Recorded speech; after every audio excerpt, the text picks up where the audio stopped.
अगर मैं चुनाव जीतता हूँ मांडू विधानसभा से तो अपने तनख्वाह से मांडू विधानसभा के लड़का लड़की छात्र छात्राएं को 10 IAS और 10 IPS बनाने का काम करूंगा इंशाअल्लाह।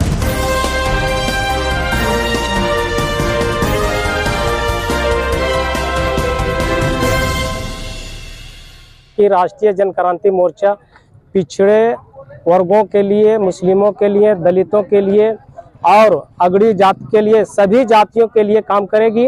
और जब मैं अगर विधानसभा में जाने का काम जनता करती है तो सबसे पहले जो यहाँ का समस्या, मुख्य समस्या झारखंड आंदोलनकारियों को मान सम्मान पेंशन और उसको जो सम्मान मिलना चाहिए वो नहीं मिला है, और विष्णुगढ़ को अनुमंडल का दर्जा दिलाना, मांडू को अनुमंडल का दर्जा दिलाना और मांडू विधानसभा में मेडिकल कॉलेज बनवाना मेरा एक कर्तव्य बनेगा। और यहाँ के जो पलायन मजदूर कर रहे हैं, मजदूरों को जो मजदूरी होना चाहिए, जो रोजगार की व्यवस्था होना चाहिए, आज तक नहीं हुआ है 20-24 साल के दरमियान। तो मैं चाहूंगा कि मांडू विधानसभा में छोटे छोटे उद्योग और पावर प्लांट लगा करके उसको रोजगार देने का काम करेंगे इंशाअल्लाह। पिछले 2-3 विधानसभा से लगातार चुनाव लड़ते आ रहे हैं अलग अलग पार्टियों से, लेकिन क्या आपको लग रहा है कि इस बार का क्या है सो राष्ट्रीय जनक्रांति मोर्चा और आप लोगों का 10 पार्टियों का जो समन्वय हुआ, एक गठजोड़ हुआ है जो बेसरा जी के साथ, ये सब, तो आप लोग के कोटे में लगभग 7 सीट आई हुई है ना? कितना सीट आया हुआ है? 7 सीट। तो इस तरह से क्या लग रहा है कि थर्ड फ्रंट के ओर बढ़ रहे हैं आप लोग? क्या हो सके कि हंग असेंबली करने का प्लान करते होंगे कि मतलब त्रिशंकु विधानसभा हो निर्णायक में? जी, मैं चाहूंगा इस बार जो चुनाव हो रही है, चुनाव नहीं बल्कि चुनौती है। अच्छा, ठीक है, सरकार के साथ चुनौती है।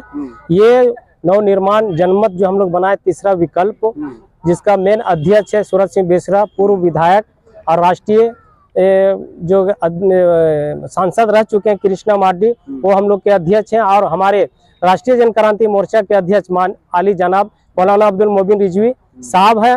और मैं अपनी पार्टी की तरफ से राष्ट्रीय महासचिव के माध्यम से आप लोगों को ये अवगत कराना चाहता हूँ कि अपनी पार्टी से हम लोग 5 सीट लड़ रहे हैं। डुमरी विधानसभा, टुंडी विधानसभा, झरिया विधानसभा, मांडू विधानसभा और मधुपुर विधानसभा। और इस तरह से हम लोग जनमत के माध्यम से 81 सीट में चुनाव लड़ने का काम कर रहे हैं।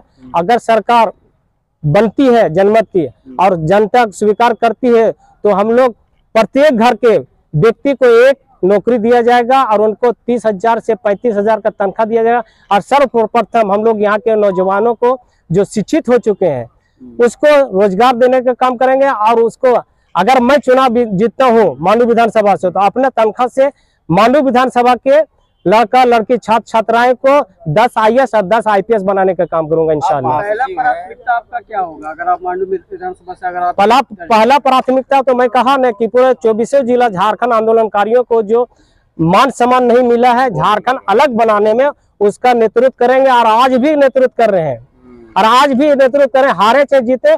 चुनाव के बाद भी हम लोग बहुत बड़ा प्रोग्राम करने जा रहे हैं, जिसका पुष्कर महतो जी होंगे, विदेशर महतो होंगे, महमूद आलम होंगे, सब मिल करके ये सरकार के साथ हम लोग अडिग है आंदोलन के माध्यम से। जनता के बीच में आप जा रहे हैं तो जनता से आप मतलब क्या अपील करना चाहेंगे और जनता के प्रति आप क्या सोच रखते हैं और आप क्या विचारधारा है? जनता के साथ हम लोग 1986 जुड़े हुए हैं, आज नहीं जा रहे हैं।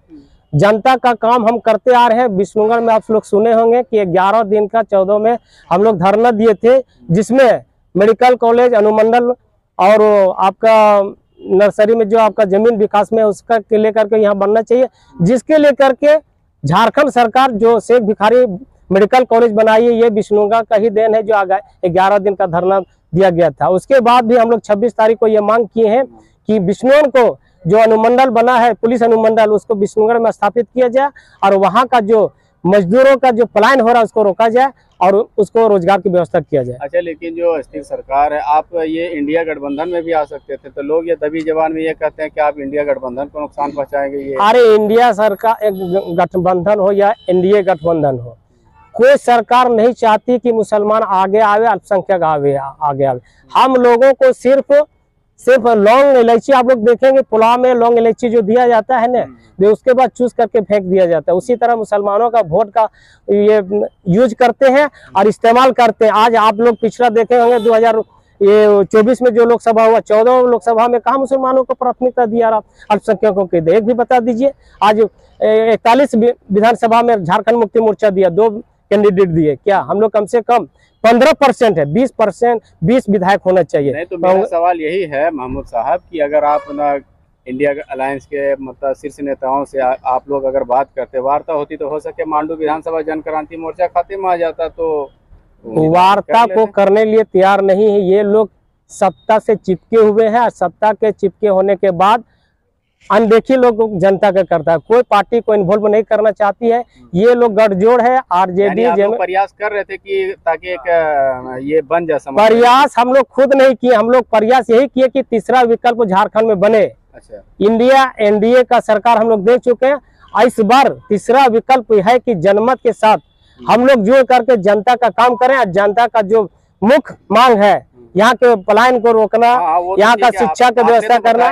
जी, लेकिन आप लोग यही मतलब मान के चल रहे हैं कि थर्ड फ्रंट की अगर सरकार होनी चाहिए। जी, हम लोग अच्छा, तो लेकिन अगर आप लोगों की मेजोरिटी हो जाती है, अगर ये आपका मतलब 42 MLA अगर आपके जनमत के चुन करके आ जाते हैं, तो फिर मुख्यमंत्री का चेहरा कौन होगा? मुख्यमंत्री का चेहरा तो हम लोग पेश कर दिए, सूरज सिंह बेसरा का। अच्छा, जी, सूरज सिंह बेसरा को मुख्यमंत्री पेश कर दिए।